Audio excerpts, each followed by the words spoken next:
તો તમને મિત્રો કેટલા ક્રિસ્પી છે તે પણ બતાવું. મસ્ત એકદમ કુરકુરા એવા આપણા પકોડા થયા છે. તમને તોડીને પણ બતાવું. એકદમ અંદરથી સોફ્ટ જાળીદાર એવા થયા છે.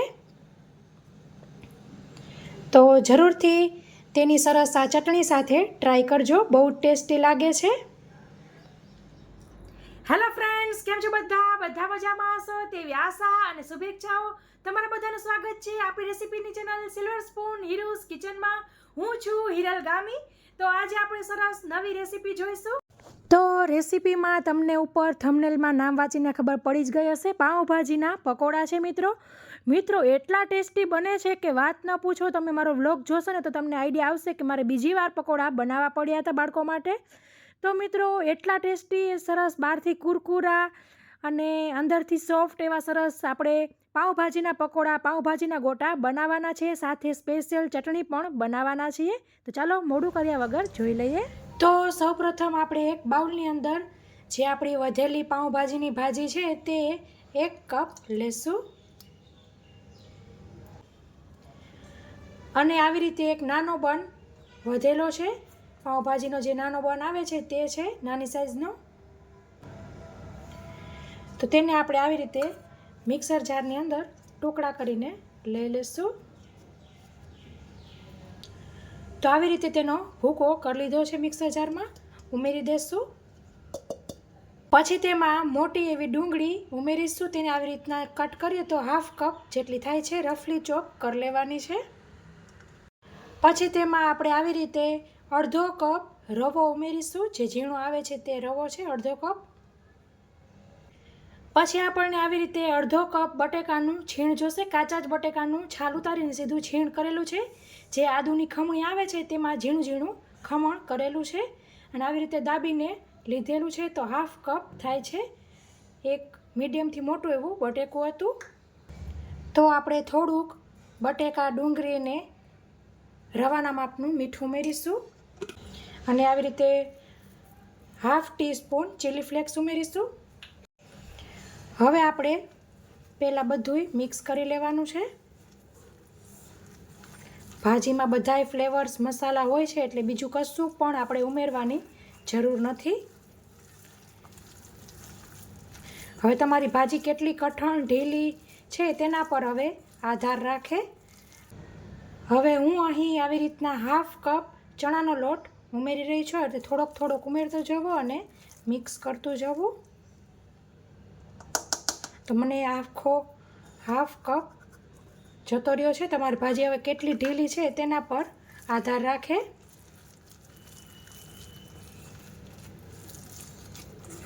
તો એકદમ સરસ જે ભજીયાનો આપણું ગોટા કરતા હોય તેવું બેટર હોય તેવું કરવાનું છે.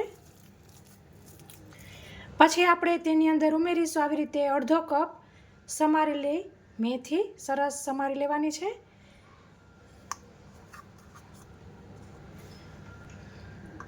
તમારે કોથમીરના પાન ઉમેરવા હોય તો તમે કોથમીરના પાન પણ ઉમેરી શકો છો. મેથી વધારે ઉમેરવી હોય તો તમે વધારે પણ ઉમેરી શકો છો. સરસ મિક્સ કરી લેવાનું છે.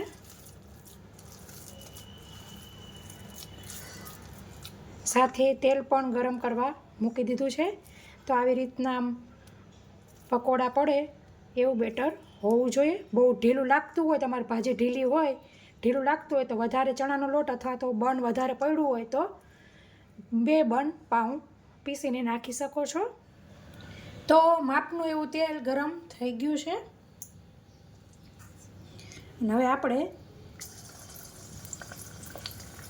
ગોટા પાડી લઈશું. બહુ મોટાય નહીં, બહુ નાનાય નહીં, એવા માપના પાડવાના છે.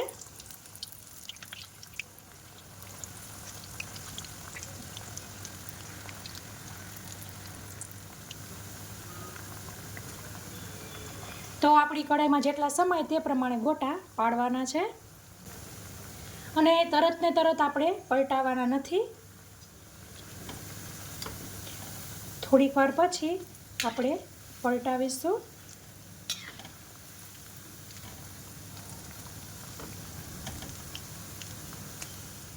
જો તમે મીડિયમ કે ધીમા ફ્લેમ પર તળશો તો તમારા પકોડા ગોટા તેલ પી જઈ શકે છે, એટલે ફાસ્ટ ફ્લેમ પર જ તળવાનું રહેશે.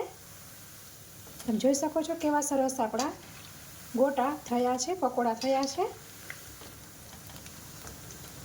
તો ફ્રેન્ડ સરસ ગોલ્ડન ક્રિસ્પી થઈ ગયા છે.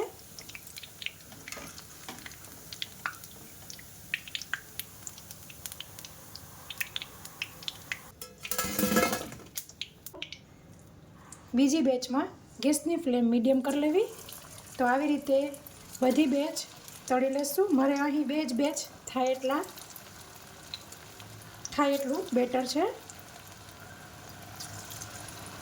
તો આપણી બીજી બેચ પણ થઈ ગઈ છે. ગેસની ફ્લેમ બંધ કરી દઈશું.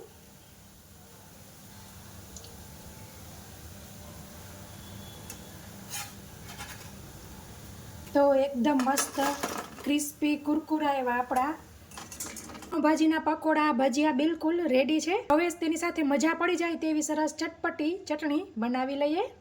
તો તેના માટે જે આપણે પાઉં પીશું હતું તે જ મિક્સર જાર લઈ લઈશું અને આવી રીતે 3 ડાળખી લીમડાના પાન લેશું. આવી રીતે અડધો કપ ગાંઠિયા લેશું. કોઈ પણ ગાંઠિયા અથવા તમે સેવ પણ લઈ શકો છો.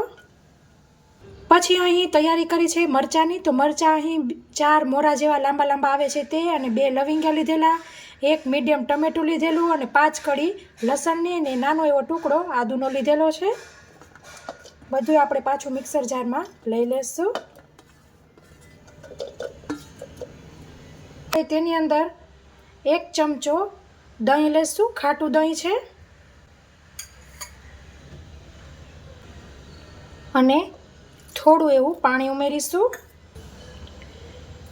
મીઠું ઉમેરીશું સ્વાદ મુજબ.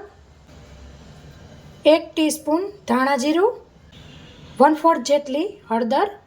આટલું ઉમેરીને આપણે પીસી લઈશું. તો આપણી ચટણી થઈ ગઈ છે.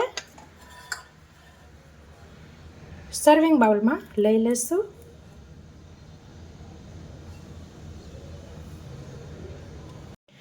તો ફ્રેન્ડ્સ તૈયાર છે મસ્ત ટેસ્ટી કુરકુરા એવા પાઉંભાજીના પકોડા.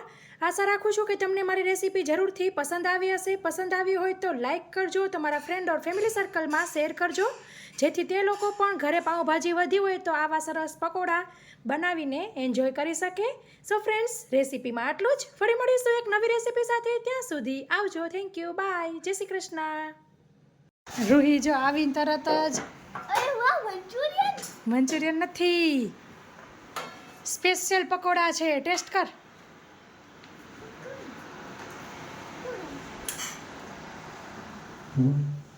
પાઉંભાજી પકોડા. નિર્વા તને ભાઈવા? હે નિર્વા, એમ ને? ચલો ચલો ચલો, અત્યારે નથી ખાવાનું. પેલા હેન્ડ વોશ કરો, બધા જાઓ કપડાં બદલાવો. શું કહેશ નિર્વા? મંચુરિયન જેવો ટેસ્ટ છે. સરસ ને, પણ ભાઈવા ને તો પછી